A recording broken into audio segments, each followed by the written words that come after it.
It's our last. Alrighty. Would anyone like to volunteer to open us with a prayer?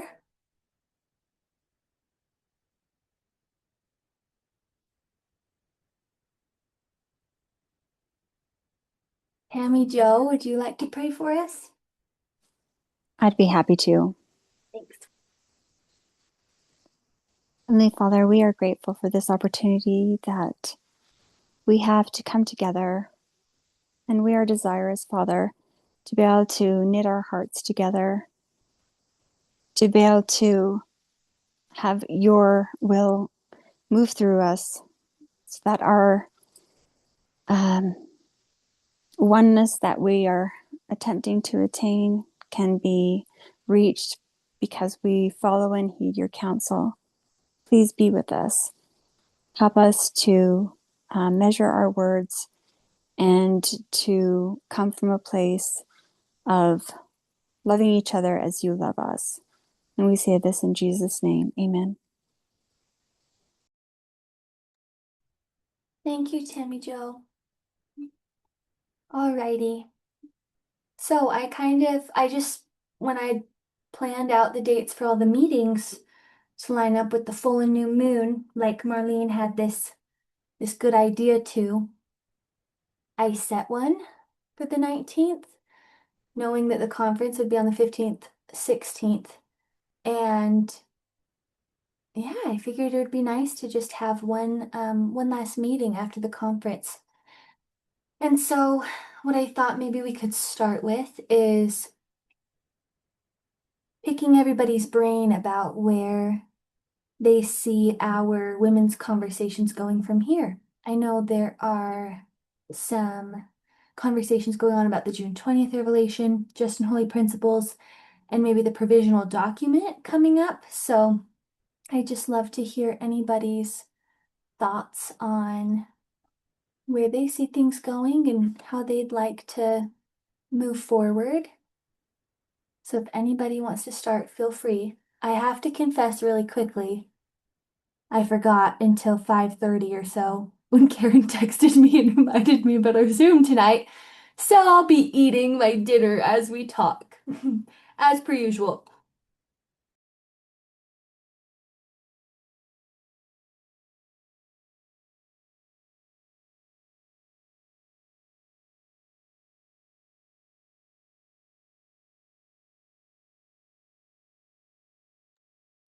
I see an ant. Oh, Karen, you were gonna say something? I was just going to say, because I'm not on Slack, I wasn't able to send that reminder, that 5:30 reminder to Slack. So there might not be as many people on. So I'm sorry. I just didn't know how else to do it since it was so spontaneous in the moment. You shouldn't be sorry. I should be sorry. I did send one to Slack really quickly, but it was late notice. And Oh, so okay. Okay. I bet that it might be kind of quiet tonight. And maybe people are just taking a breather after the conference. I guess I can start with my ideas. I'm really excited to have more discussions on the June 20th Revelation. I really like what I've been reading so far. People talking about those like Taryn and Angela. And yeah, I'm really excited about that conversation particularly. And I am planning on taking a little step back, not being so involved. I'll probably watch Sky's meetings, the recordings, um, after they're done, but I'm probably not going to be on live very often just because I want to spend my next few Sundays with my family since I've been busy. So yeah, I kind of have a plan that in this next few months, probably till I have this baby, I'm gonna lay low a little bit, but still read the gaggle and the Slack and try to keep up with the goings on. So that's my plan. Is this Angela that's here? Is it Angela Arulian? It is. Hey, I just was thinking I'd really love to hear your thoughts on the June 20th, or like, I don't know if you had anything to share about that tonight. If you kind of wanted to maybe explain. what your view is on it. I know I've read it and I know what your view is, and I'm sure other people have read it too, but maybe if you wanted to take a second to talk about where you could see that discussion going, that would be nice. Sure. I mean, basically, my view is that it's talking about the council and a dispute in the council. And if there is a dispute and it can't be decided, then a conference is to be called. And then at the conference is where you learn about everything pertaining to the dispute. And you call on, council members that have been involved in a dispute to have them help you. Um, and and then from there, you would decide the matter of the council. So I don't really think that it has to do with just any matter or anything like that. I think the Lord was specifically using the revelation to help out disputes that were happening and a way to move forward. So that's kind of the gist um, of my view. Angela, where do Heidi's Fargo's views fit in with you? I know you two have been talking a lot. Can you elaborate at all on any of that?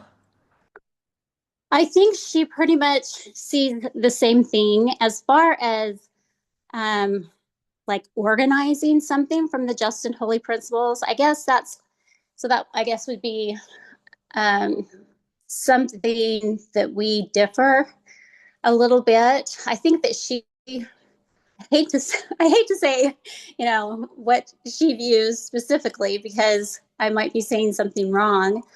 But like my view is that the just and holy principles are therefore a guide for us, um, and that we can use those to kind of be a guide.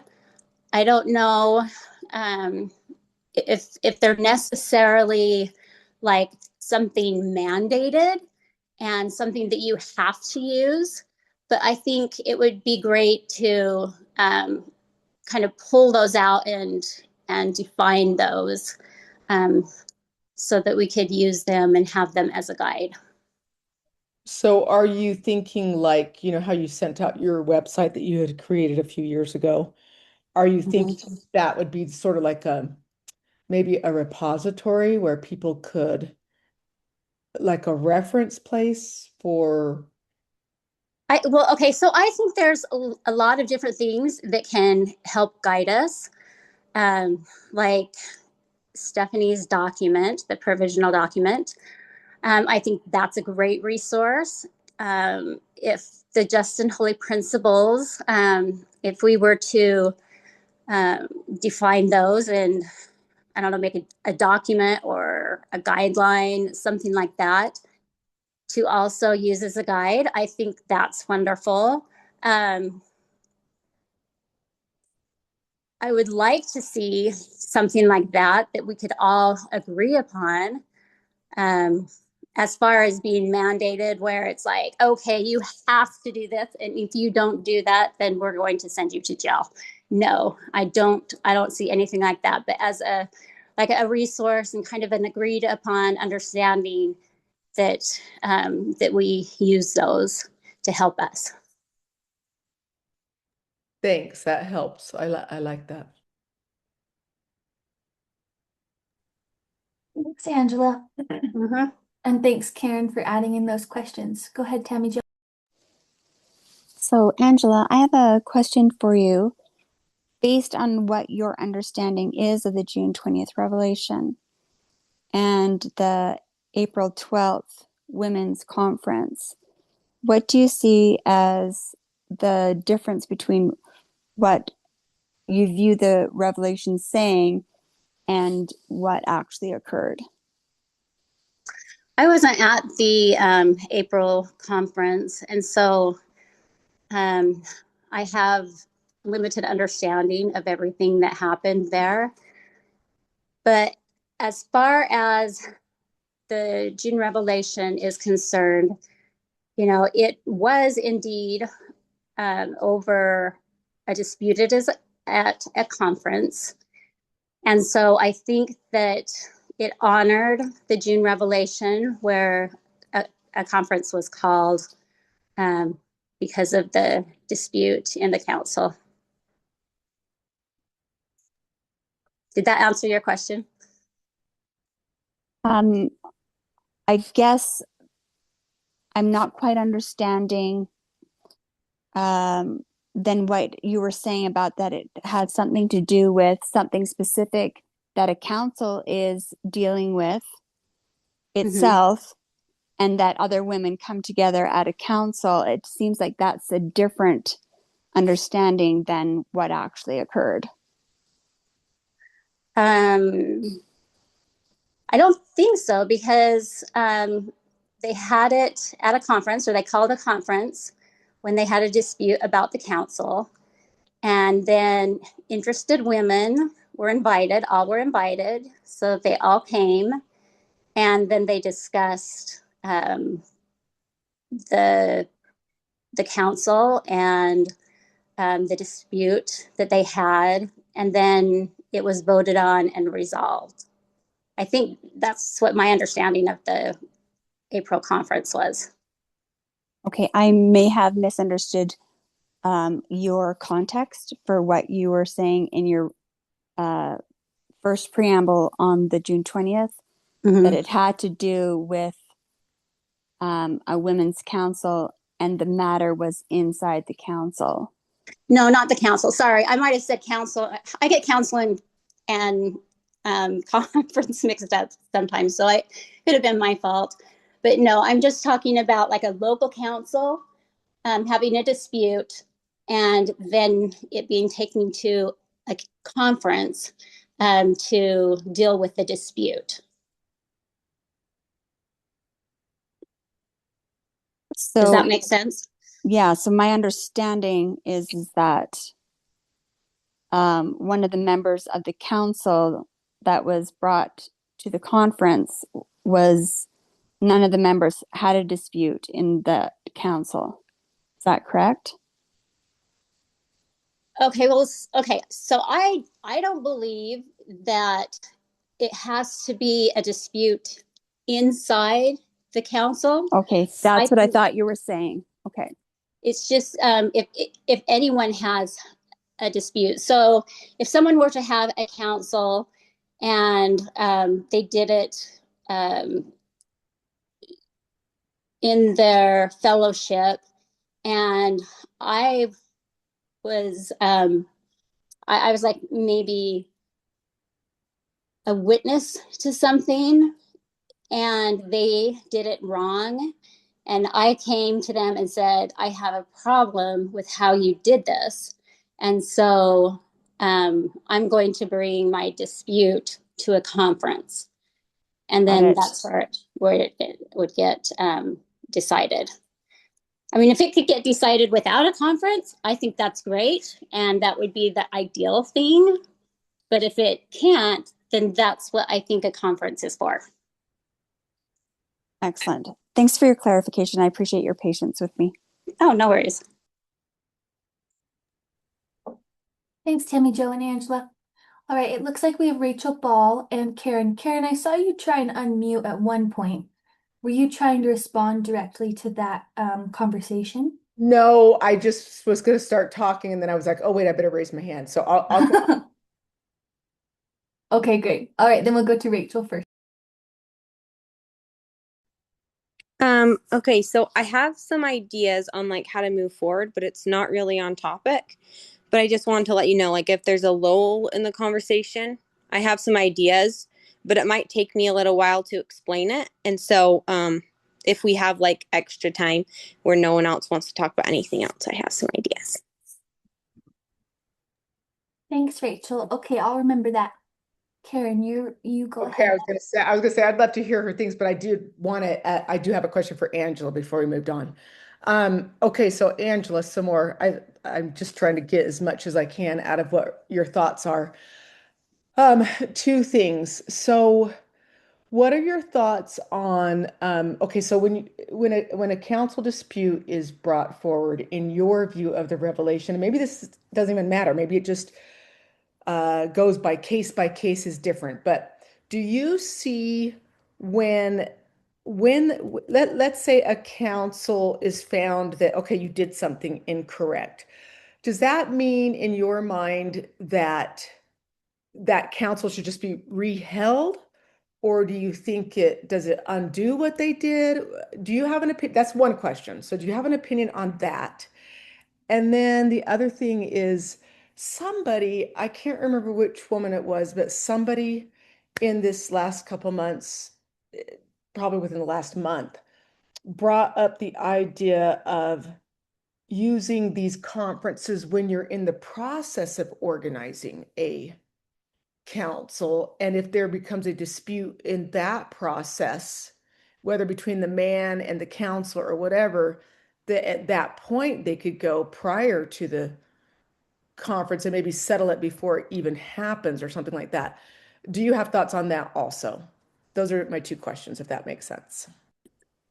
Yeah. Well, I believe it was Taryn that brought that up, as far as having a conference before the council is actually taking place because of, a dispute over the process of how it's going to be actually done. So You're I right. don't, That was her. That was her. Do you have a thought on that? I really don't think that that should be taken to a conference per se. I think that could easily be worked out with the group of council members. Um, and if it can't, I mean, that's, I don't know. I've been in a couple of councils where there have been disputes going back and forth with how to proceed. And, ultimately, in one council, we decided that a majority vote would decide the matter, and that's how it took place. Even though I didn't agree with it, that's what we decided, and so that's how it went forward. So yeah, I think that the conferences are mainly to deal with a council dispute after it's taken place. Okay, and then my other question was, okay, let's say it's that scenario, it's after, and they say the council did this wrong. What does that mean in your view of the revelation? Does it mean, okay, now you redo it correctly? Does No, it no, I think you take it to the conference and go over, the process that the council members decided to do, hash through it, look at it, and, talk. I mean, that's the whole thing. I think um, previous council members um, would step in because they would give their views on what has happened maybe with their councils, and talk through it. I mean, I don't think it has to be like, oh, you did this so bad and shame on you. It's to go, oh, okay, like maybe this wasn't the best idea, and how can we do better? And that's what I think a conference is for, is to learn from our mistakes and to get insight and maybe some help from heaven too, to help us be better. so if I understand, elaborate on this just a little bit for me. So from what you were saying there, it sounds like it's not even really undoing what they did. It's just trying to kind of say, okay, that wasn't really the best way to have handled it. So learn from this and then just go forward. And then it still sits as is. And if the man wants his certificate back, he just would have to go through the process of coming to them and asking. And in my mind, it's possible if they felt like they did it wrong, maybe they would even just agree. I mean, am I making sense what I'm asking? Sort of like, Yeah, so I think so. I think Okay, I think you're kind of asking like, um, what's the conference for? Like, Yeah, if they like, find out, if yeah. they found out that they did something wrong, what happens? Um, Yes, that's this it. is just would be me. This, I'm not saying this is what is supposed to happen 100%, but I again think that it doesn't need to be retried. I think that it's a whoops, yes, we did this wrong, admit it, and, basically say, I'm sorry, I did it wrong. Yes, I could have done better. And you kind of have to go from there. I mean, the process has already been completed as far as if it was, removing a certificate from a man. Um, because I don't think that everything in the council would probably be wrong. It might just be one or two little details, and those details you could just be like, "Whoops," that should have been done a different way, and we can learn from it. Okay, that's really interesting. So in a way, what you're saying is, it's not undoing what they did in your view.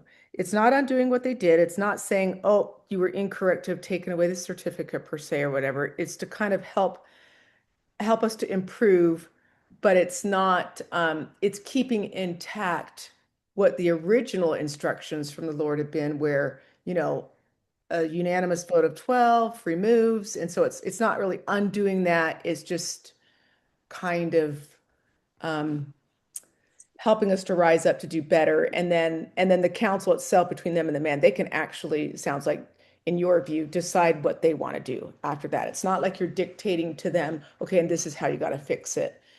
That's up to them with that man per se. Would that kind of be an accurate summation of what you're thinking?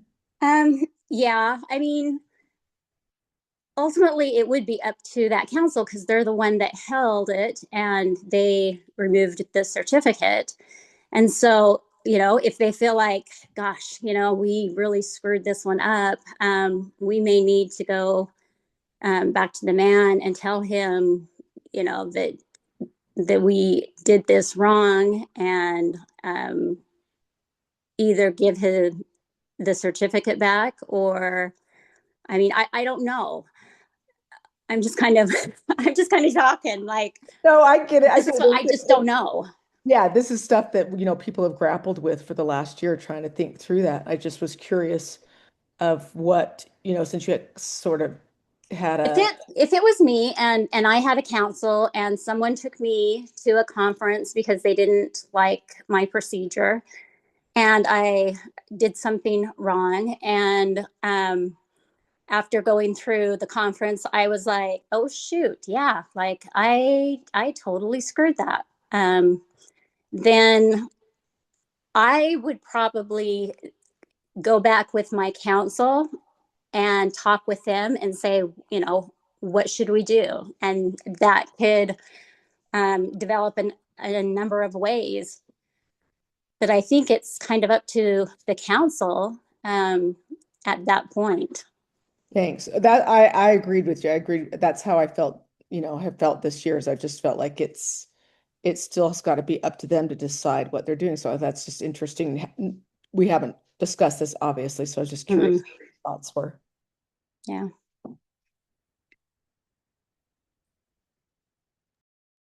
Thank you both for that. That was really interesting to me.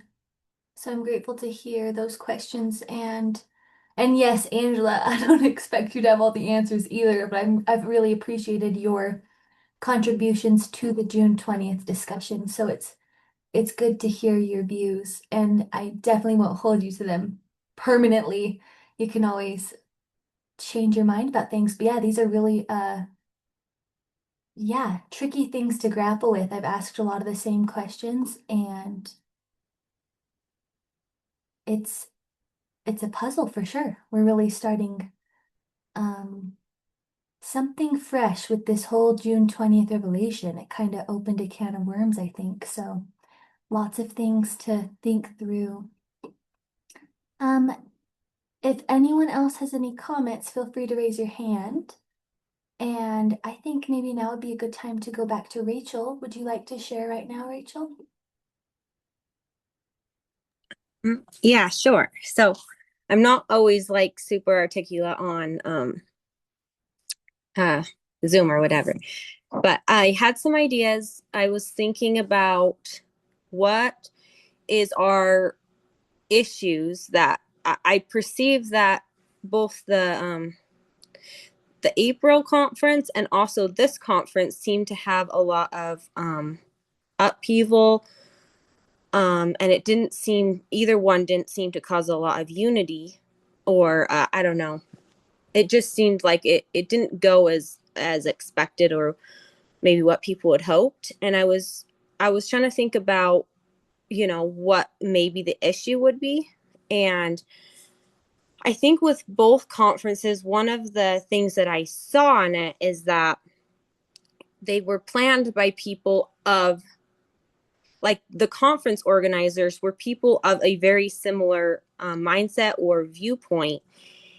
And so I think that both sides tried to be fair or be hear the other side in a sense, but I think that they were unable to because the views were so different. And so I'm wondering, I've been toiling with this idea of potentially doing a process oriented conference where the conference organizers come from two different perspectives, meaning it's not a dispute conference or something like that. It's a process oriented to kind of talk about, okay, how can we work through our problems?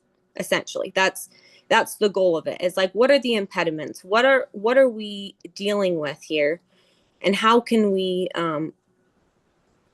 deal with our disagreements, but not, I guess, become more divided in the process of that, of attempting that. And so I was like, well, it would make sense that if you wanted to do a conference that was intended to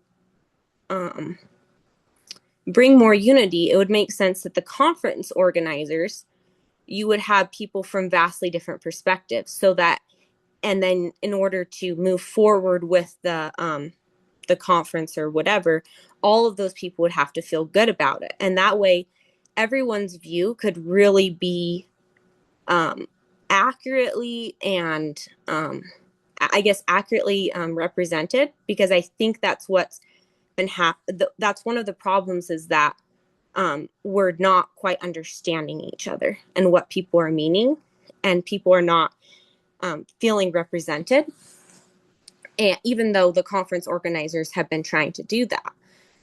And so I don't know, that was my idea. I have a lot more ideas of going into depth with that, but essentially, because it's a process oriented thing, it's also not a very rushed thing, and it's not something that we go forward even if people are feeling uncomfortable. That's kind of like the idea about it. So I would be fine. It might even take years to plan, because if you have two people who have very different ideas, in order for them to come to a agreement that feels good to both of them in order to move forward with that conference, like, say if it was like, I don't know, me and someone else who I maybe disagree with, well, then that might take a little while for them to both feel comfortable moving forward.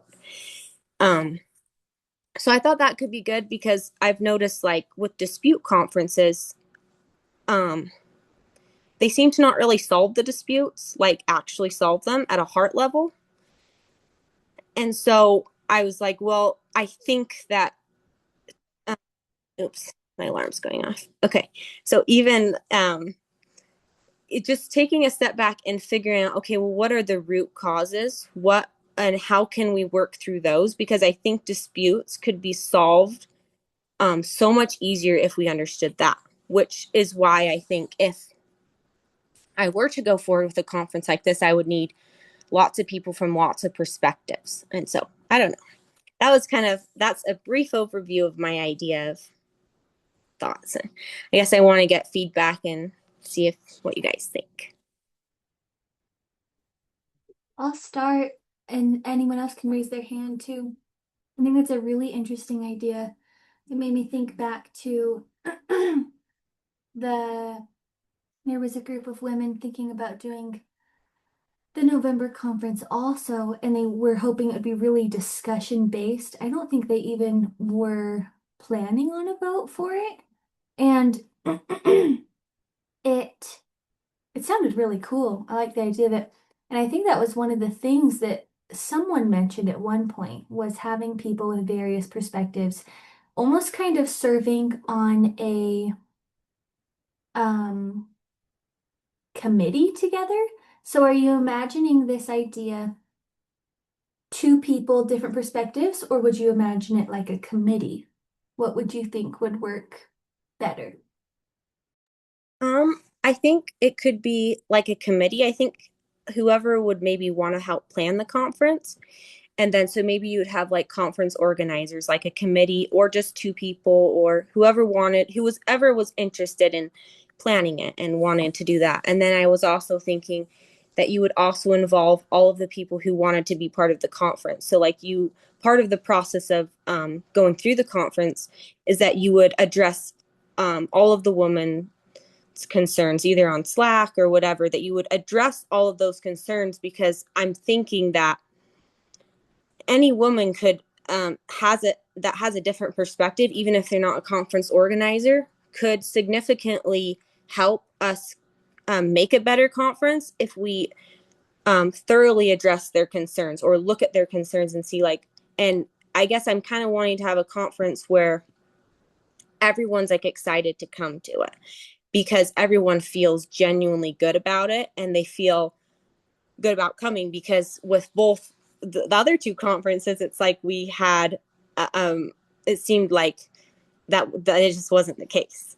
And so, and so that's kind of like the idea. I don't have a specific idea, except for that I would like to create an environment where everyone from all different perspectives are like excited to go because they genuinely feel good about it. Thanks for answering my question. That sounds really cool. Karen, you go ahead now. Okay, I have all the questions today. So I'm trying to keep this interesting. So I hope that people don't get bugged that I'm asking questions.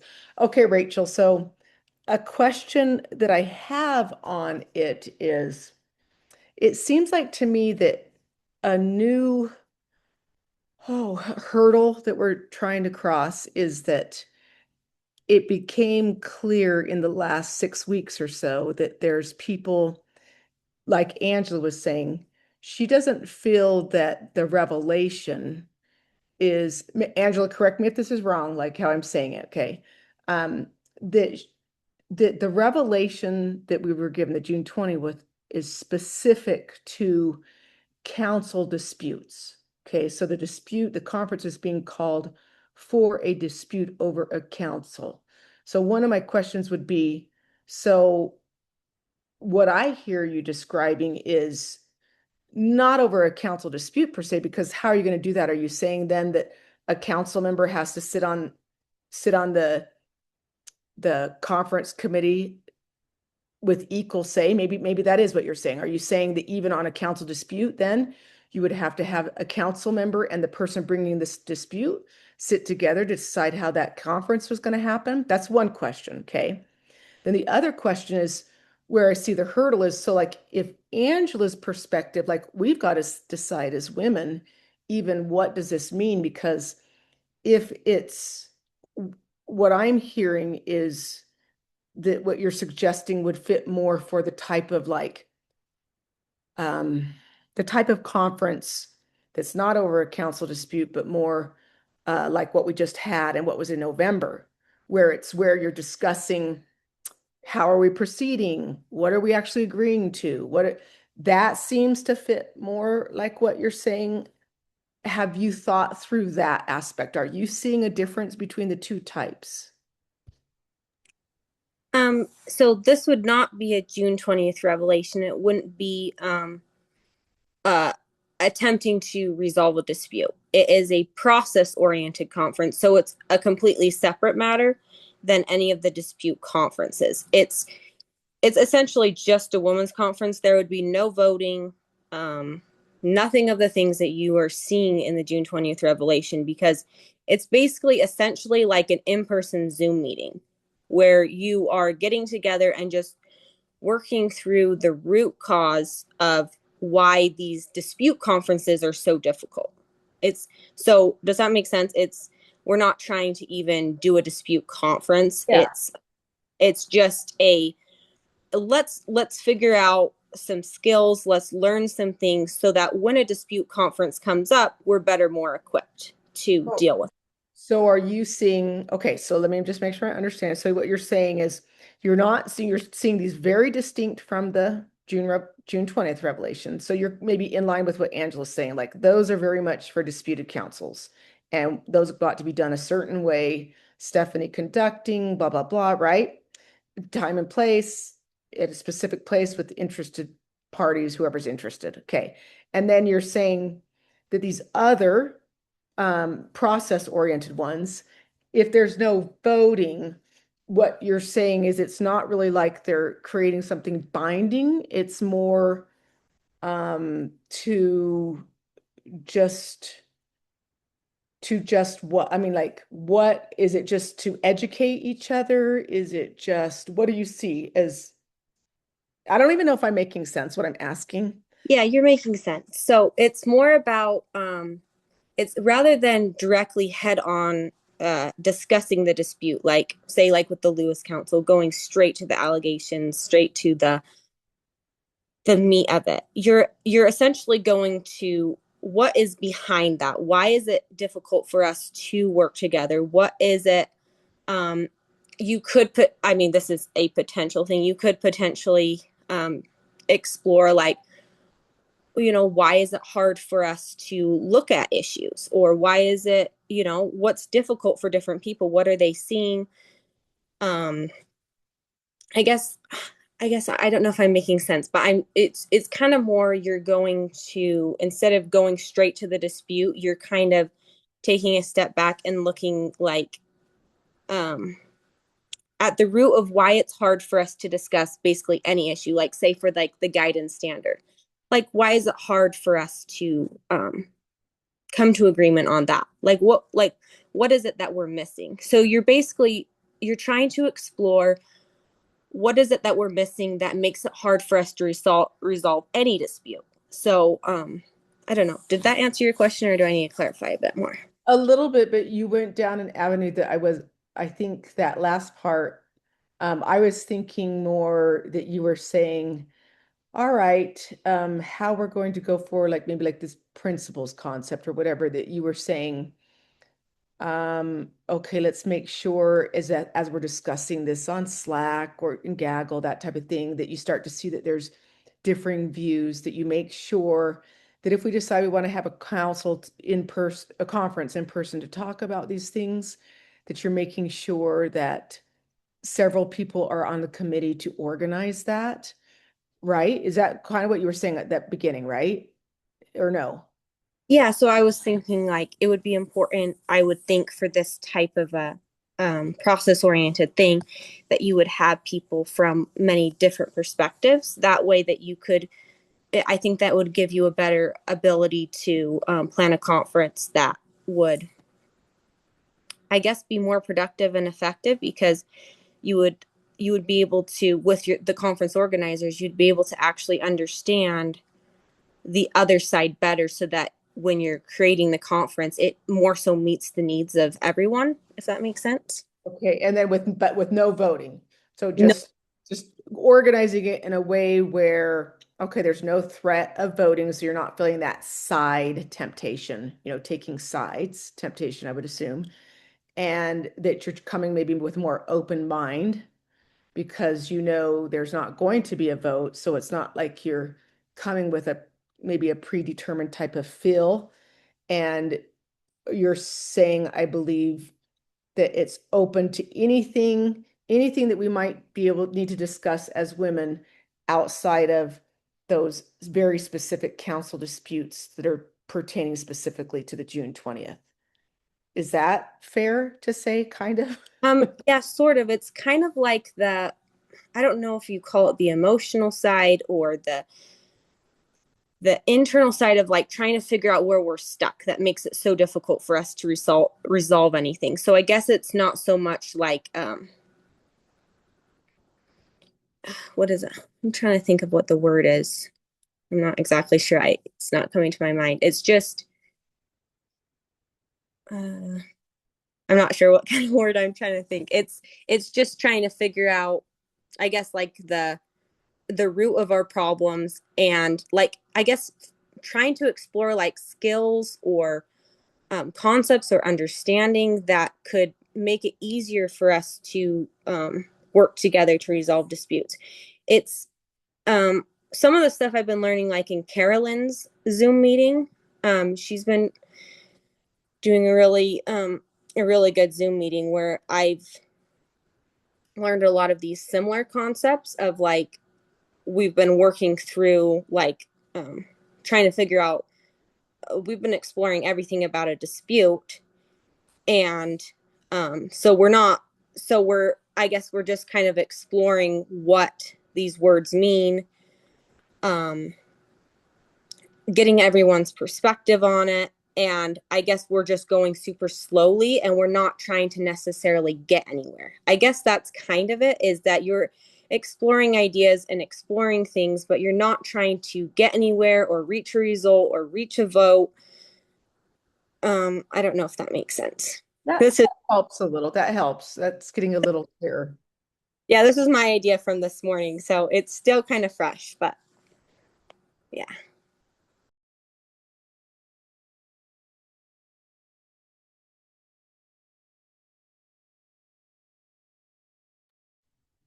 Thanks for those comments and questions from Rachel and Karen. That sounds really interesting. I'd love to see hear more about this thought as it develops. Thanks for sharing it with us.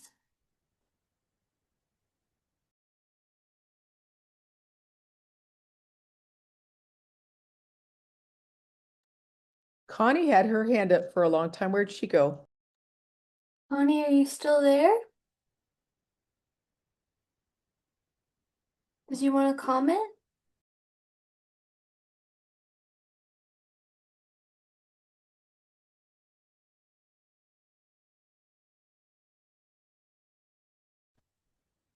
I finally figured out how to unmute my microphone. Woohoo! Thanks to my son. Um, well, as I was listening to, was it Rachel talking? The pictures keep moving. So anyway, I wanted to say, with the whole Saturday and Sunday conference, I I felt myself. I do admit I have an anger problem when it comes to the women. And trying to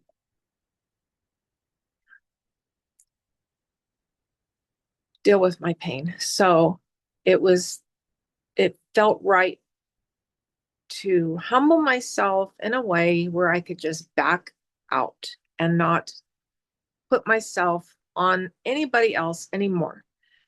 And I think that we have to be willing to humble ourselves and let go of our pride. And sometimes, if an entire group feels differently than we do, we have to be willing to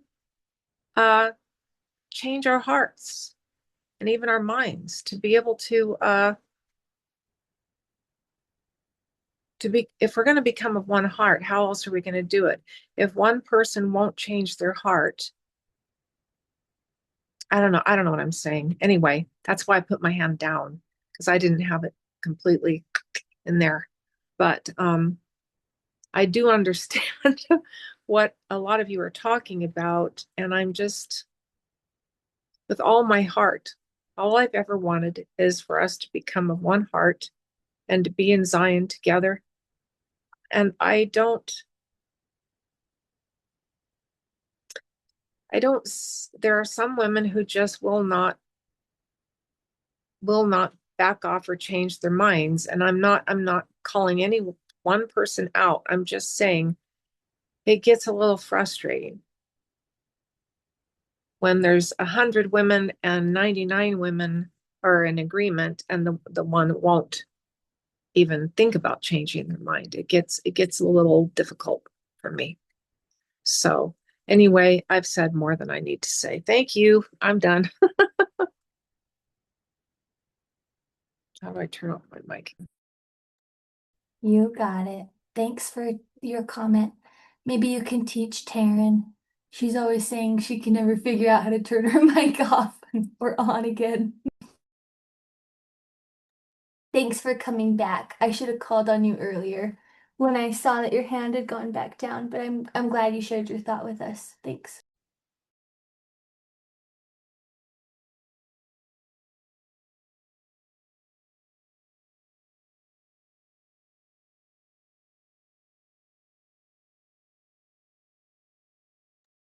I'd love to open it up also, just if there's anything particular anyone wants to talk about, feel free to chime in. I've always kind of liked to have these Zoom meetings like a little town hall so everyone can just share their thoughts.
Go ahead, Angela.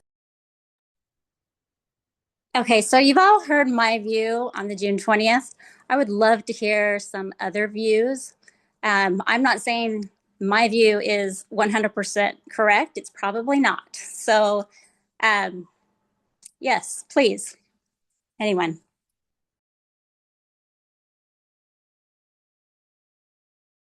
Thanks, Angela. Go for it, Mary. Okay, so I have been rereading Talk 10 because Talk 10 is where Denver introduces women's councils. And the way he uses the word conference in there, it's just a meeting. It's just a meeting. It's not this big thing. It doesn't include all of the movement. It's just a meeting. So if you have to call a conference to resolve a dispute of interested people, the interested people may only be your fellowship. It doesn't have to be body wide. So that's what I've been thinking about. Okay, I've got a question for you, Mary. Oops, I forgot to put my hand up. I've got a question for you, Mary, on that. So in your mind, maybe you haven't thought about it this far enough on that. So, okay, in light of the June 20th, if you were then to do that, are you saying that the people, how do I want to say this? Does it have to be announced then to everybody and them included, or can the person say, look, we need to call a conference, and we only need it to be confined? I mean, I don't even know if I'm making sense what I'm asking. Are you kind of seeing what I'm asking? Like, how would that play out? Like if you're seeing that like that. I don't have Talk 10 in front of me at the moment, but in it he says like For a man to get a priesthood certificate, call a conference of 7 women. So you don't, you could probably, I wouldn't think you would have to announce it movement wide. You would only have to talk with interested parties. And those interested parties could be regional, they could be just your fellowship. It doesn't have to be movement wide. Okay, and so you'd be defining interested parties maybe in the sense of a more legal term, like instead of interested, like, oh yeah, that's curious to me, versus interested as in having a real stake in it, perhaps. Yes, exactly. Okay, and then, okay, this is blowing my mind because I had never thought of this like this, but okay, I've got to absorb that. So you're saying go back to the 10th talk and read how he simply uses the word conference as simple as call a conference of 7 women. That is blowing my mind. Sorry, I just have to say that If you give because me a moment, I'll go pull it up. I know it's like page 11 in the transcript. okay, that's just a new thought to me. I think I've got to wrap my mind around it. I had never thought. And I think sometimes, we get into a culture of tradition of thinking. We limit our minds to a certain thing. And I hadn't thought of that. I just always thought a general conference kind of. Um, so yeah, I'm interested to hear this.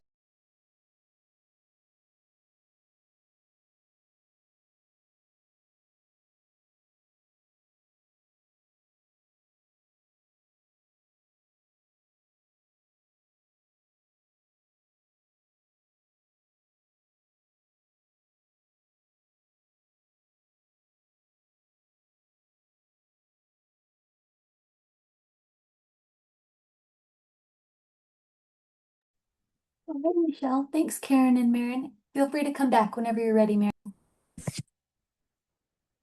Um, I just wanted to say, in terms of the conferences, and I'm sorry if this is offbeat a little bit, I had to join late because of a family situation going on. And so I don't know how this meeting actually started out. So hopefully this is in line with what's going on. But when it comes to these conferences, some of the things that have been said just here today is exactly what I have been thinking all along. I'll give an example of what I'm trying to say. And I'll preface it by saying, in no way is this to put down any individual. This is just my experience, and I'm explaining it in the way that I can. So when all of this came down November of last year, I didn't know anything at all at that point about what was going on with Lou's council. I didn't even know a council had happened. I didn't even know anything about it, but I was interested in being a part of whatever is going to happen movement wide. And there was a lot of commentary going on at that time. And I felt like, well, I want to go and be a part of this because I'm one of the women. Well, then, we're going to trial it for a year. Then all this stuff started coming up about the April conference.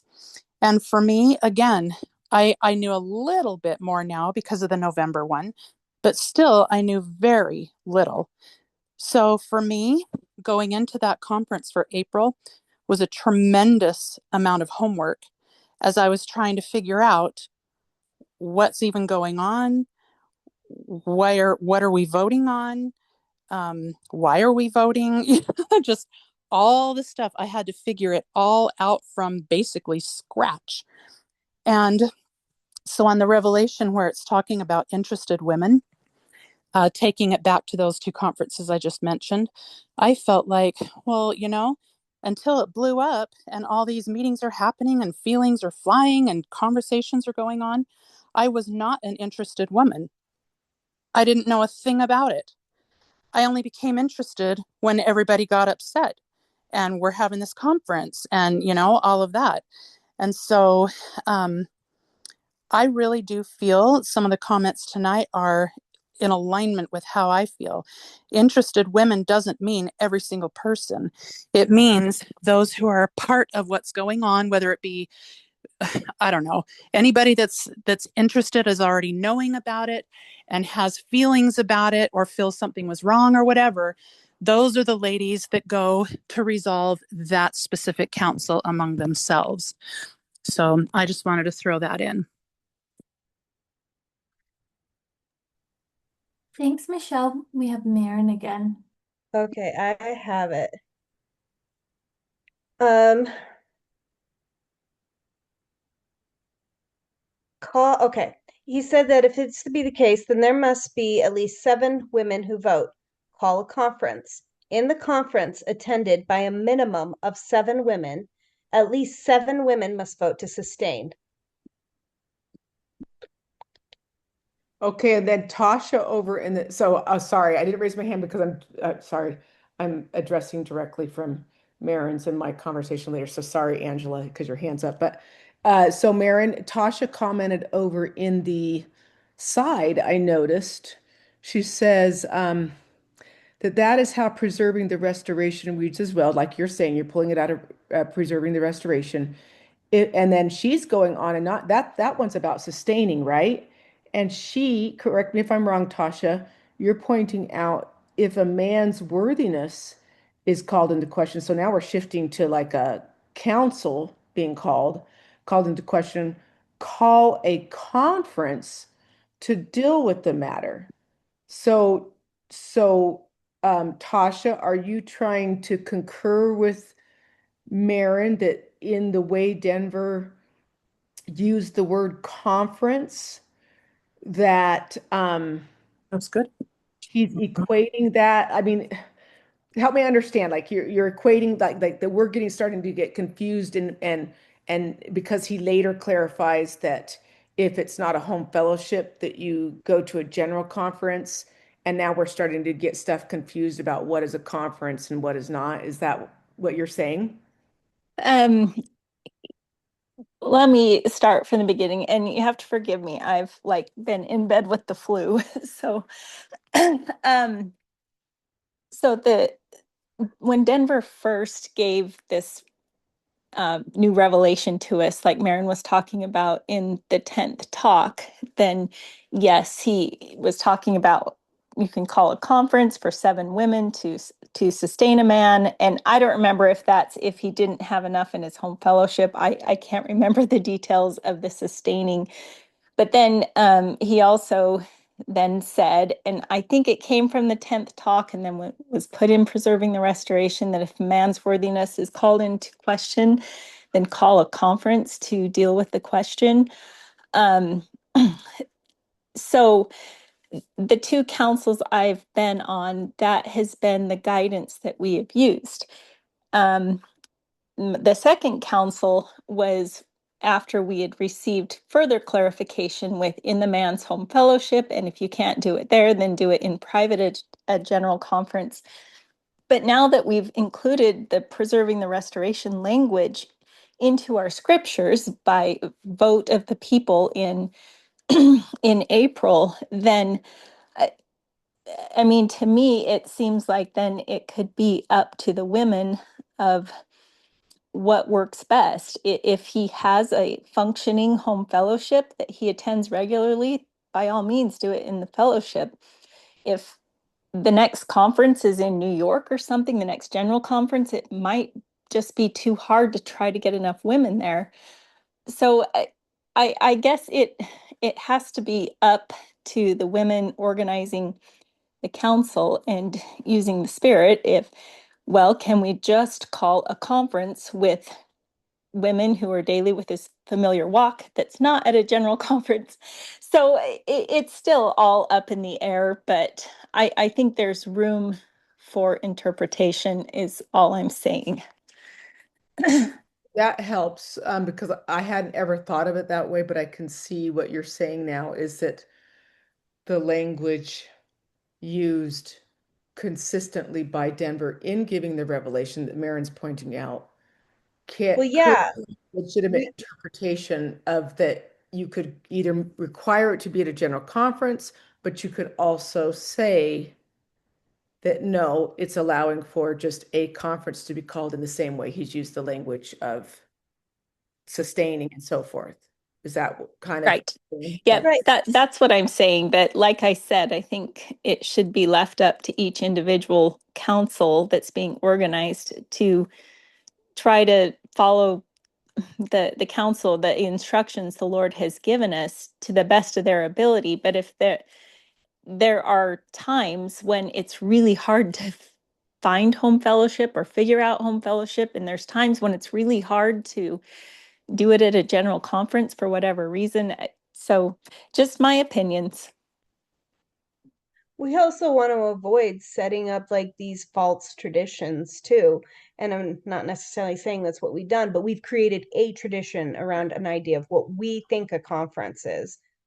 And when I went back and looked at it and realized it was a meeting, it was kind of shocking to me that we have just blown the term out of proportion.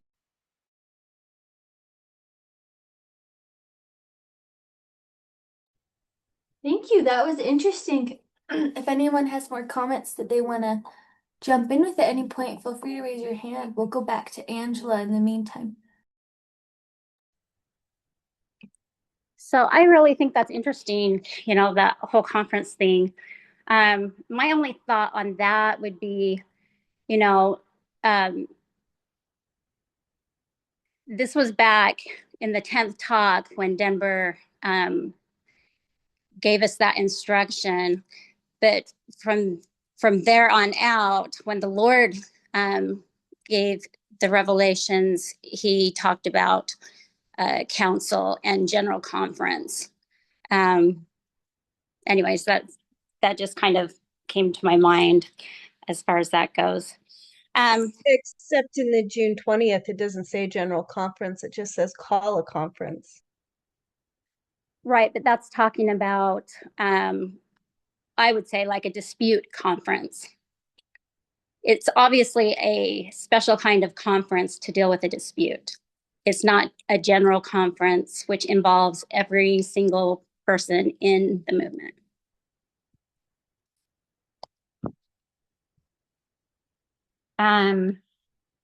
So I just wanted to kind of go over what I think a suitable time, place, and interested women is. I wrote a little scenario that I would like to go over. So if you would imagine a women's council convenes in Sacramento, California, and a participant believes the council erred in its process and decides to dispute it. In accordance with the revelation, she invokes her right to call a conference.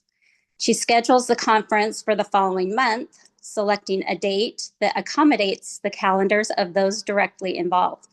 She reserves a private meeting room at a public library in downtown Sacramento. The place is convenient for all the women involved in the dispute and is open for Covenant Christian women to participate. All are invited. I reside in Washington State. I note the distance and a prior commitment on the chosen date. Although I would like to attend, regretfully, I decline. Meanwhile, a sister in Boise, Idaho learns that her close friend is among the disputants. She rearranges her schedule, books a flight, and chooses to attend. To me, this suggests what interested women attending means. If it's important to you, you will be there. In this example, the revelation is honored and in its entirety. A council was formed, a dispute arose, a conference is convened at a convenient time and place. Every interested woman can participate. So again, it just shows that the revelation consists of two things, a council and a conference to resolve their dispute.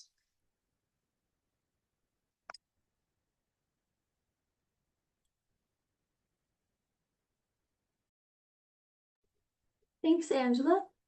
It looks like we have Rachel next. Okay.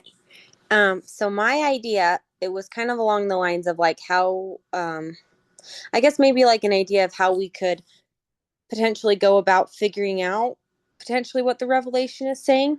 And one of the things that we could do is, because I think if you read a revelation a certain way, you can get a certain thing out. whatever that is. So what if we went through and say like, okay, if you interpret the revelation this way, what are the pros and cons of believing that? Meaning, if we go forward with that way of the revelation, what are the pros for the woman? What are the pros for the man? What are the cons for both sides? And to kind of get an idea, I guess, of what that interpretation actually does. I don't know if that would help, because I'm noticing like when people are reading the revelation, they're getting very different things out of it. And so I wonder if that would help us kind of work through the revelation and just kind of, I guess, get a better idea of what it could possibly mean by looking at pros and cons and seeing what would make sense and be beneficial for all involved. Thanks, Rachel. We have Karen next. Okay, I was going to say something about the time and place, but then also on Angela's comment real quick. Somebody that's on the Zoom that didn't want us to voice, just didn't want to share it, but they texted it to me and they said that this is on page 32 of the 10th talk. So this isn't me finding it. I don't even have mine with me here in Utah. This is what Denver said. This is just more so that it's on the recording so that, you know, I'm not saying we need to discuss this. I just want this out there for that. It said, quoting Denver, I was also asked, what do we do to get started? I mentioned conferences. You can call conferences in your home anytime, any place. All you need is to have a minimum to sustain that will sign and say they are sustaining as part of the fellowship. So I thought that was interesting. That just got sent to me by one of you on here. So that's just for the record. But the other thing I was going to say on Angela's, and it's sort of with Rachel's too, is I kind of want it down for the record so that it's like just like real clear. I totally agree. If we as women come to understand the revelation, those specific dispute conferences are only, that revelation is only pertaining to councils that are in dispute, where something is saying, well, this wasn't done correctly, then I have absolutely no problem with the very strict and rigid time and place definition. No Zoom or anything. I don't see the need for it. It's only when, if like you were to take Rachel's, what she's saying right now, there would be no voting, so then that wouldn't matter to me. But the minute there's any sort of voting, where not the voting on the dispute with the man, but anything that would pertain to how we will conduct ourselves, like how I would be obligated to then go forward with the council should I have one, then that changes the parameters. Then you're going into the you must have consent of the governed. Therefore, it would open up a totally different way and be more like what we just did this last time, where you've got to allow somehow for all women to be able to cast a vote, whether they're in Australia or whatever, because it's an eternal concept of a different nature that is very also constitutional, a Bill of Rights. It's very important. So that's where it's important to discern what are the conferences for, because that time and place issue, how rigid you're going to be on it depends upon what is going on. And I hope that that makes sense to people. I've been trying to say this for months, and I feel like I must not be articulating it well, but I hope that that makes sense to people. So I do think it's an important thing for us to talk about it. I like that other people are bringing up what that revelation is actually pertaining to. Thanks, Karen. I think that makes sense. We have Connie next. I just want to quickly remind people that it talked about, or Denver talked about there being a general conference anyway. And so there is a group of women that goes off in private. I believe that's how he said it, in private, or that, and discussed the disputed council. I think that makes a lot of sense, because I've talked to so many women who just don't have the money or the help to come to a separate conference for disputed counsel that they weren't even a part of. And that makes it difficult for a lot of people. It's not just me. So I understand there's some here who want it to be at a particular time in a particular place, but there are many of us who just don't have the ability or the finances to go to a bunch of conferences a year, especially when we're not interested parties. And I think this is key, that what has been brought up today, because there's nothing I could have done on behalf of Lewis, and I probably wouldn't have in any way. I'm sorry. That's just how I feel about it. But I do appreciate all of you being willing to be on these Zoom calls and holding the conference on a Zoom call for people like me. Trust me, there's many more people like me than you guys even know. And that's all I wanted to say. Thank you. Thanks, Connie. We have Tasha next. Okay, I'm on my phone. I'm not used to this with Zoom. Can you hear me? Yep. Okay. All right. Gosh, so many good comments tonight. Let's see. First, Rachel, I like your idea of us coming together and in a conference and maybe working through some of these definitions and the meanings of the June 20th. I think it would be a wonderful thing for us to get in the same room and do that. I don't even know if that's specifically what you were thinking about in your idea of this conference, but I really do like that. And then Angela, I liked your analogy. And I agree that kind of shows more interested parties, those who, I don't know, are have a friendship with something or someone that's been disputed in a council, interested parties, not the entire movement being drug into a conference that they just have no idea what's happening. I guess that's just another thing we need to figure out with the June 20th is whether these conferences are called for disputed councils while the council is still in process and figuring things out, or if it's after the council is finished and there's a dispute, and maybe it's both, that this conference could help them know how to proceed. And then my last thing is, so I was talking about preserving the restoration, and if a man's worthiness is called into question, then call a conference to deal with the matter. I would also just like to add that preserving the restoration is the only place that it says the man can call two witnesses, or now I'm getting the language wrong. But anyway, where the man can call witnesses. The scriptures, or the most recent revelation that Denver is given, that is in the answer to prayer for covenant, does not mention witnesses. And I think that's why the preserving the restoration language has been put into scripture now, because now we have both. So I know that the witness thing people think is super important, and that always needs to happen. But then the other thing about, well, call a conference to deal with the matter, kind of gets pushed under the rug. But if we're going to take one thing in preserving the restoration and put a ton of focus, and we must do this on that, then I think we need to look at all of the words in that, if I'm making sense. Can I just real quick ask her a question to make sure that elaborate, because that might be confused. What you're saying is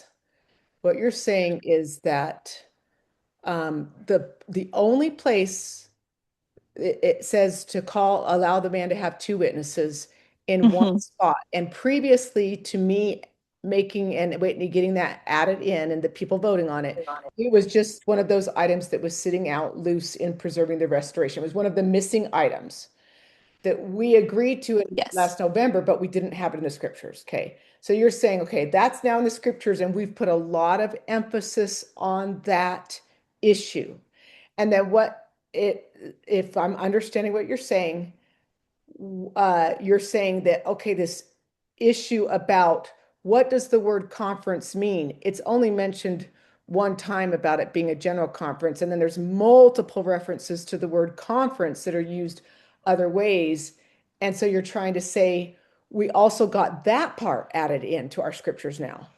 And so you're saying we're focusing just on the witness aspect, but we're brushing under the rug the fact that conferences, maybe it doesn't mean just that it must be at a general conference. It can be left up to the council to decide if it's at a general conference or if they have to call a conference to do their council. And they could do that based on what if I'm taking your other comment also, like your experience where the nearest upcoming conference was in New York, and the practicality of even doing that, because you couldn't even have a private room wherewith to hold the conference, is what I'm assuming.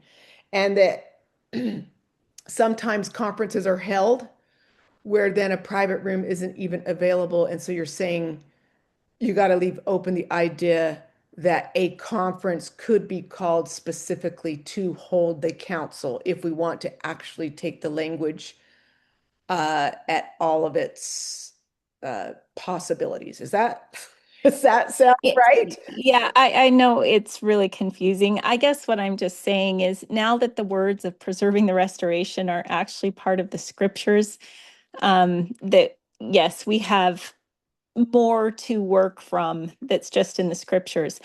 But one of the things in the most recent council I was a part of, one woman was upset about how we used witnesses, the language that we used about witnesses. I'm just getting into too many details here, and I'm going to go into the weeds. So I'm just going to be more general. The scriptures don't talk about the man can call two witnesses. That's only in preserving the restoration. And then call a conference to deal with the question is also in preserving the restoration. But the witness thing has been super, super important to people, but the just call a conference that's not in a home fellowship has not been. But both of those things come from preserving the restoration. And I'd have to write this out for people to understand. I'm just making a mess out of it. But you're saying, but now they're both in the scriptures, right? Yes. Say the witness thing wasn't in the scriptures. That was pre-April 12th when we voted on it. So prior to that, it wasn't in, and it was a big focus, whereas not the ability of there to be different conferences, not general per se. Right. And I'm trying to find it, and I'll pull it up in the scriptures, what they say, just so that I show that it doesn't mention the witnesses in the scriptures. I mean, in TNC, sorry, my poor brain being this sick. I'm just going to stop talking and I'll try to find what I'm talking about and put it in the chat. Thanks, Tasha and Karen. Yeah. Just really quick to reiterate, it sounds to me, Tasha, like you're saying you're trying to make the point potentially that you have this thing pulled from preserving the restoration and a lot of weight put on that. You have this thing pulled from the same text, and sometimes it doesn't carry the same weight. And it sounds like you're maybe trying to make the point that the text should be considered as a whole and they should carry the same weight. I don't know if that's what you mean, but I just wanted to say, if that is what you mean, that is what I was taking from it.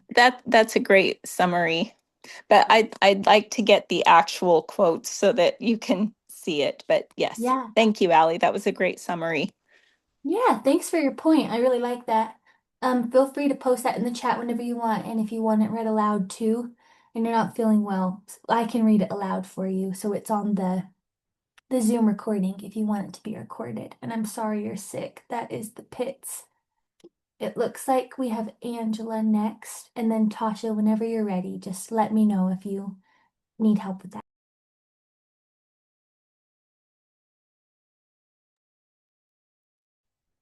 Okay, I just wanted to agree with what Karen was saying as far as um, it's very important for all the women to attend a conference if they're going to vote.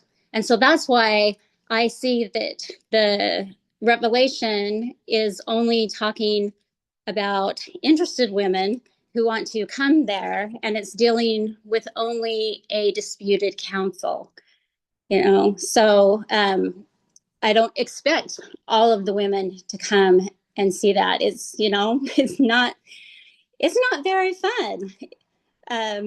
Councils are not like a party or anything. I think a women's conference where you all get together and have fun is a lot more of a party than coming to fight over a council. So, anyways, I just wanted you to know that as I am looking at the Revelation, I do agree that the voting and everything should be done at a separate conference if it affects the whole body. Thanks, Angela. Looks like we have Maren next. Okay, so Karen, since you wanted this in the recording, you had the page number wrong. It's page 31. And then page 38 has something even better. And that is, this process can be so informal that when we conclude today, if there's still time left, everyone who wants to can call themselves a conference and begin doing some things right now today. It's that informal. There's at least 7 women here, and some of you brought your wives. That'll teach you for not bringing her. I brought mine. And you know, I know for say time and place and call a conference. There was one time real recently at a conference, I went around and asked women to come and listen to a man to see if they would be willing to sign a certificate for him. And it was the time and place was 5 minutes by the tree. It wasn't this formal thing. It was very much like, let's just get together and get this done.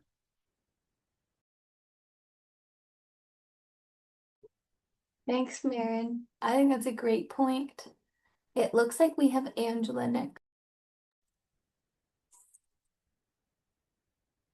Okay, so that it's a great point, you know, but I also believe that Denver was talking about conference in the fact that you can sustain the man, and he's not talking about conference as in removal of the certificate.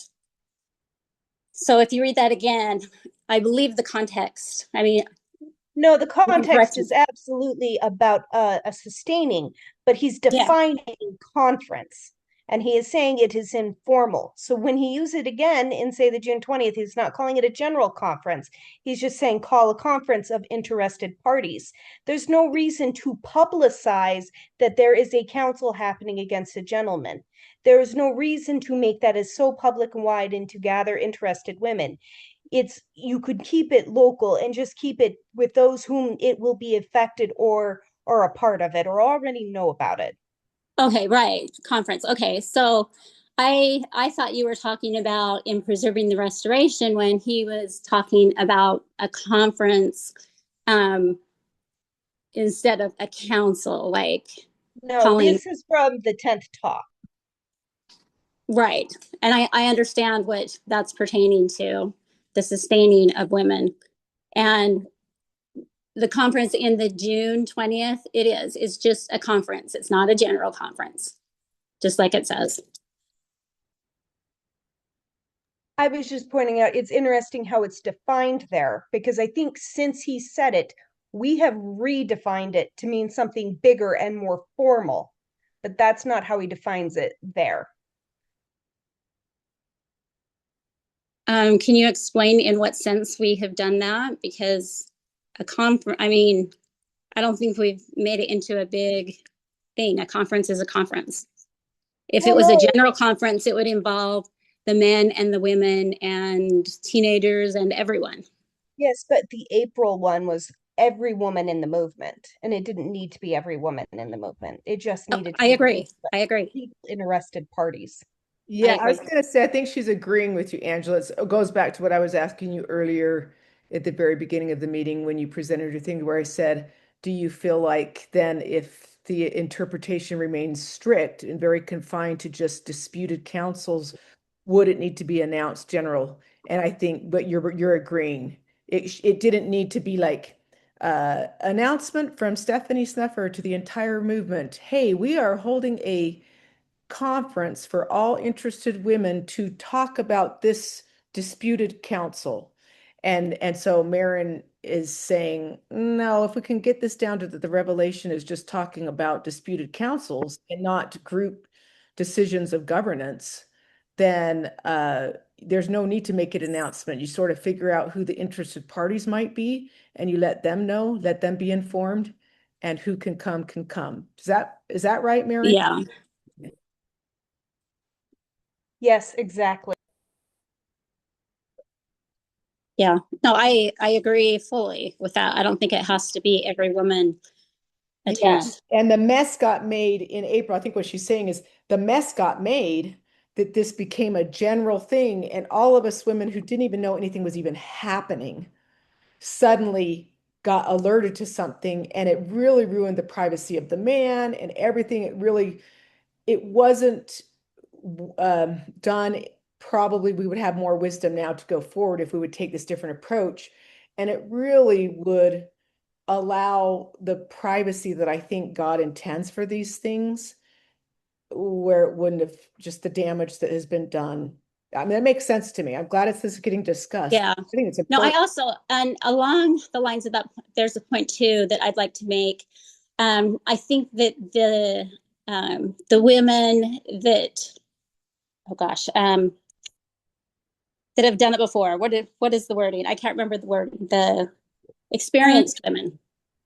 I think that the experienced women in councils, we shouldn't be just willy-nilly learning this wherever we decide we want to. Like on the Slack channel, I think it probably shouldn't be there. It shouldn't be on websites. It shouldn't be, um, you know, just anywhere, I guess. It should be anything learned should be at the council. I think it should be a private thing.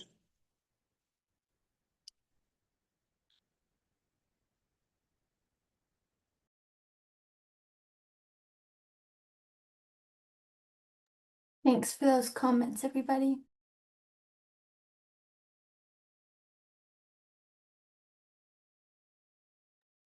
Bye, Connie. See you later.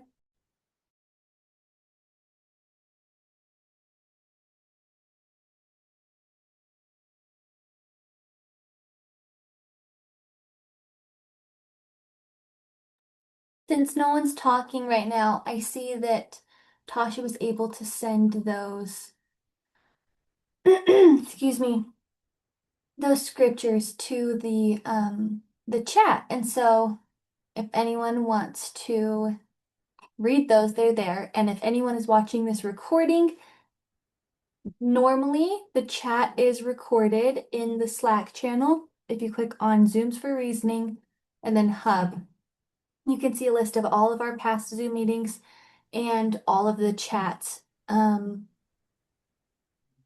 chat summaries, I think, is what's in there. So if anyone's watching this recording back, you can check them that way, or I can read them aloud if you guys would like me to.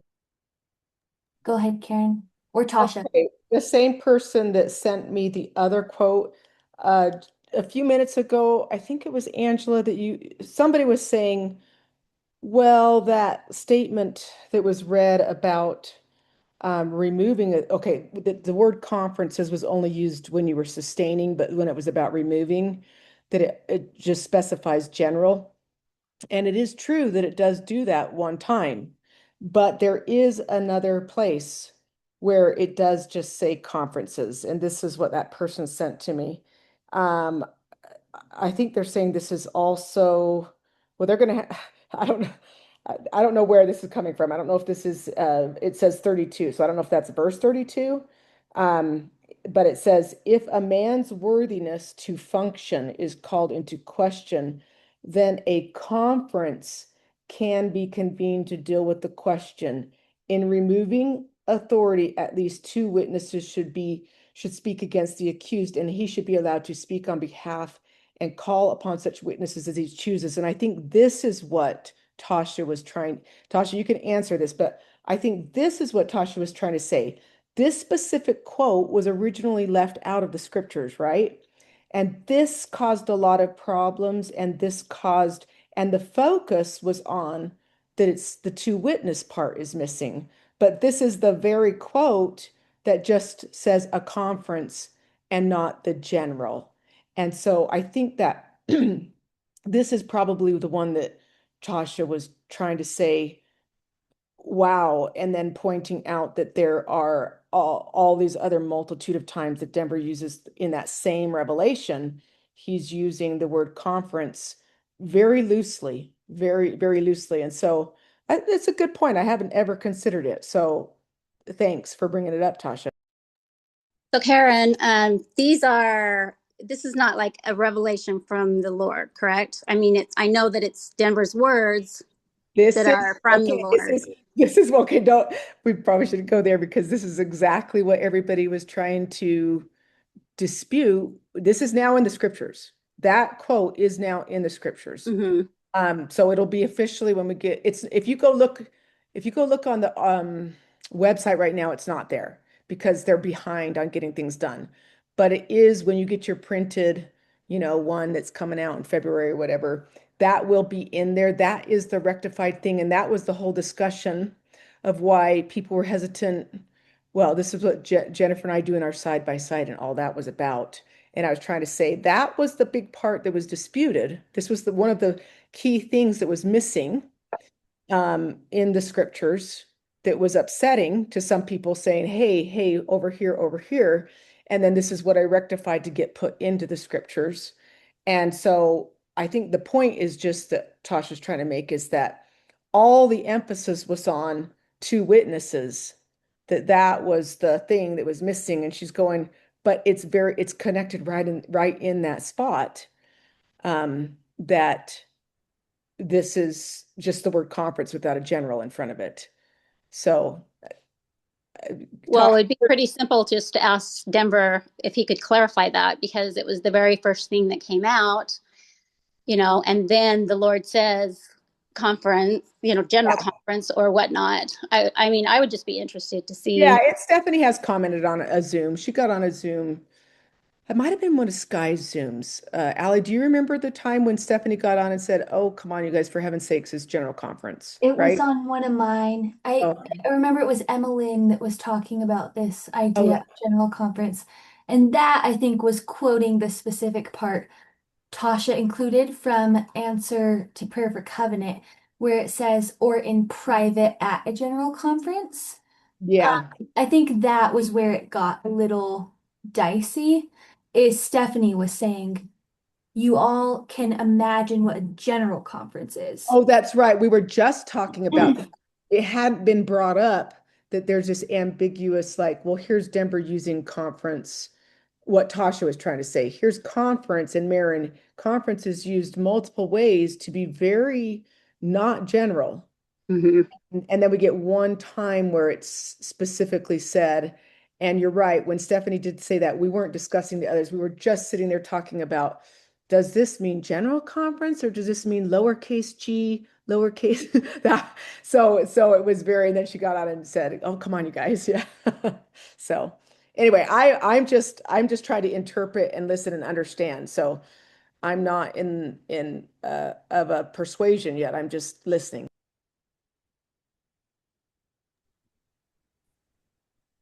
Thanks, Karen. Go ahead, Tasha.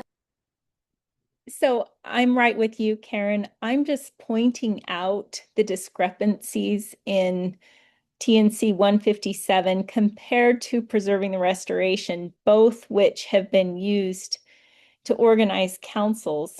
And so I would love if Denver wanted to clarify further if just a conference could be called to deal with the question, or if it has to be home fellowship or in private at a general conference, now that the wording of PTR is in the scriptures. So I think that would be a wonderful thing to ask him. And mostly I'm just trying to point out that there are differences in the instructions, and I think it's important to note. And I think it would be good if we all came to a conference and started discussing this stuff.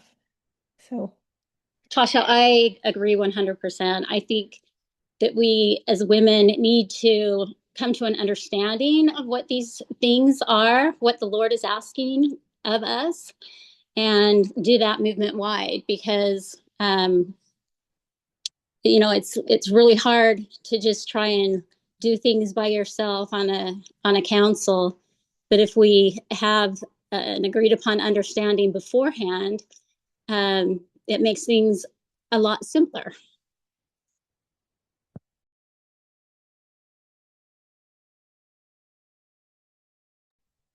Thanks, Tasha and Angela. I just love to add in there that I'm very appreciative of all of the women who have served on councils and shared insights they've gleaned. I'm grateful for all the discussion that's happened, because I feel like if I were to go into a council a year ago, I would be totally clueless and probably make 1,000 things more difficult than they would need to be. And everyone who has shared their experiences has really blessed me to have more understanding going forward if I ever am called to a council. So thank you, all you women who have served on councils and helped the rest of us.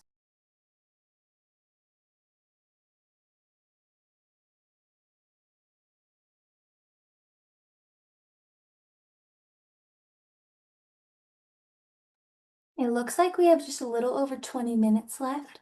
So I'd love to see if there's any other topics anyone would like to raise before we close off for tonight, and give a little shout out really quick also. I think the Skies meetings are still going to keep going. Mine are just closing up because it's after the November conference, and I'd always planned these meetings to go from April to November. So these ones won't be going anymore, but Skies will. If anyone is here and needs help figuring out how to find Skies, feel free to email me and I can help you get connected if you're interested in going to those.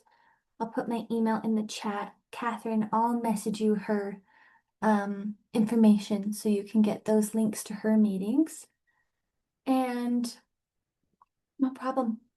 And yeah, if anyone else wants to raise any other kinds of comments, for anyone who joined late, we kind of opened this meeting for a discussion on where we can go forward in the future in these women's conversations, now that we've had a lot of dialogue since April, how we might look about progressing hopefully toward more unity and understanding. I love what was shared tonight about the blessings of coming to agreement on these things. So if anyone has any last comments on where they would like to go forward in conversation, feel free to share that, or anything else you want to talk about tonight.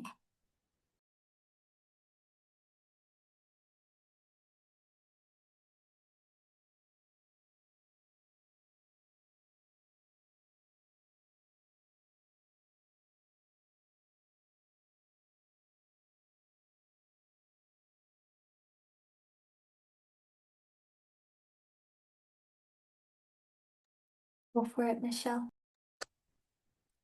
I just want to say that even though we could perhaps classify what we've been going through for the past year plus as the sad experience, I'm really grateful that all of this has happened, because it has opened my eyes to many more things that I wasn't aware of or hadn't considered. I got to meet and get a grasp on what all these different women are about that I've never met before. And now I can know them at least on Zoom, if not having met them directly. And it's given all of us a chance, in my opinion anyway, to check our heart and see where we're at with all of this. Not just with women's councils, but with how to find peace with others, and finding if we're right with the Lord or not on these various topics. I just think it's been a tremendous opportunity. And even though I know There are many women that still have hard feelings, don't want to participate, feel sad or angry or whatever the case may be. I genuinely hope that every single woman can find something good in this process and that we can move forward now with this experience under our belt. That's my hope.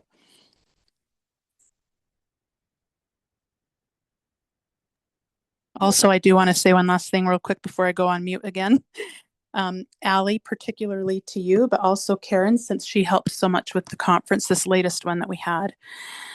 That was, I can't even imagine what a bear that must have been dealing with. And I just want to thank you personally for all the time and effort that you put into that and trying your absolute best to explain things and make it as smooth for everyone as possible. So thank you for that. Thank you very much, Michelle. I'm very grateful to Karen because she was my rock. I could not have done any of it without her. And Shalise too. They were awesome. And thanks for your support. And I definitely agree with your sentiment about trying to look on the bright side of these conversations and being able to find something good to hold on to in the sad experience. It reminds me of the God's Covenant People Talk, where Denver talks about being of good cheer. Toward the end, he says something like, "We were given another opportunity with this last women's conference, the April one." And he kind of rebukes us for not being of good cheer. And that really struck me. So thanks for sharing that. I appreciate that. And I share the sentiment.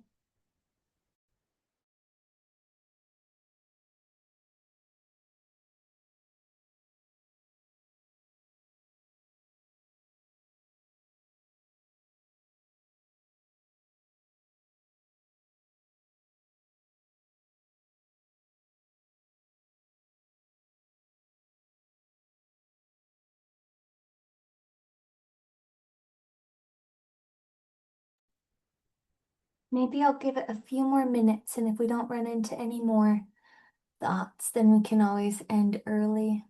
It's a little quiet tonight, not as many people, which I think is kind of nice sometimes.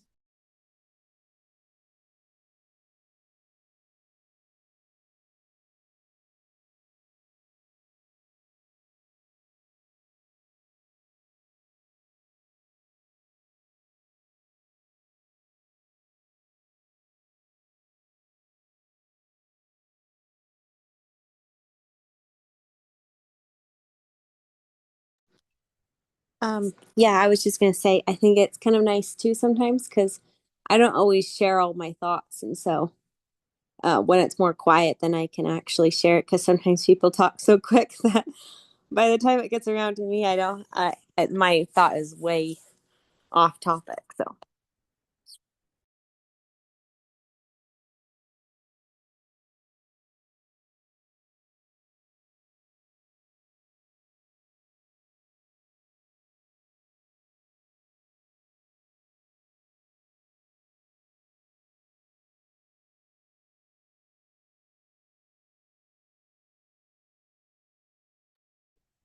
I definitely agree, Rachel. It looks like everybody might be done for tonight, so just want to thank you all for coming to these meetings, and I've loved getting to know you better and chat with you more often, see your faces pop up. It's been a treat to me to feel more connected in our community. So thank you very, very much. Thanks everyone who came to the conference on Zoom or in person. I'm very grateful. And I think we're ready. We can have a closing prayer. Catherine is humoring me and she's willing to give us a prayer tonight. So we can have that prayer and then call it a night and see each other around. Thank you, Allie. Can everybody hear me? Yes. Oh, dear Heavenly Father, we are most grateful for the opportunity to meet together in Zoom as orchestrated and facilitated by Allie through the months and the help that she's received by other women to um, gather in a way that is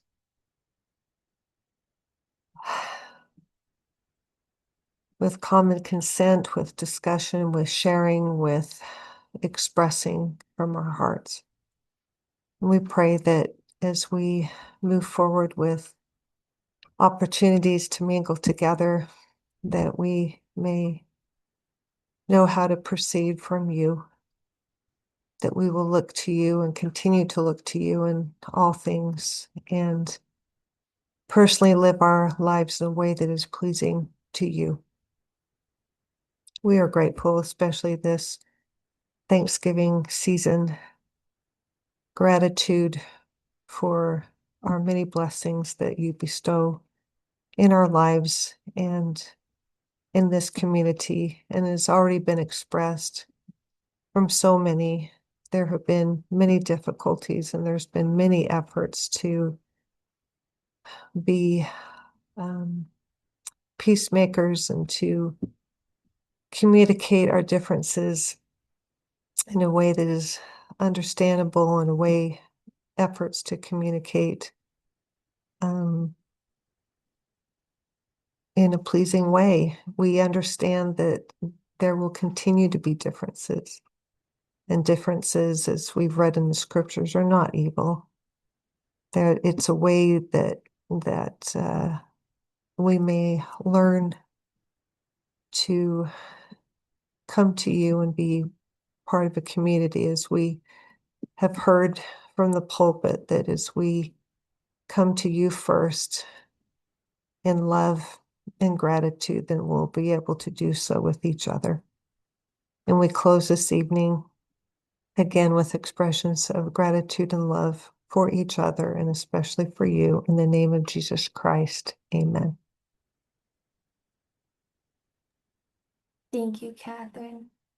I also want to say really quickly, can we get a round of applause for Amy? Because Amy has hosted these Zoom meetings every time. She has been such a champ to come on here and stick it out all these times while she's making dinner for her kids. And so I owe it all to Amy that she's been sweet enough to let us use her Zoom room. And Amy, I love you. Thank you for all your help. Thank you, everybody, so much for coming.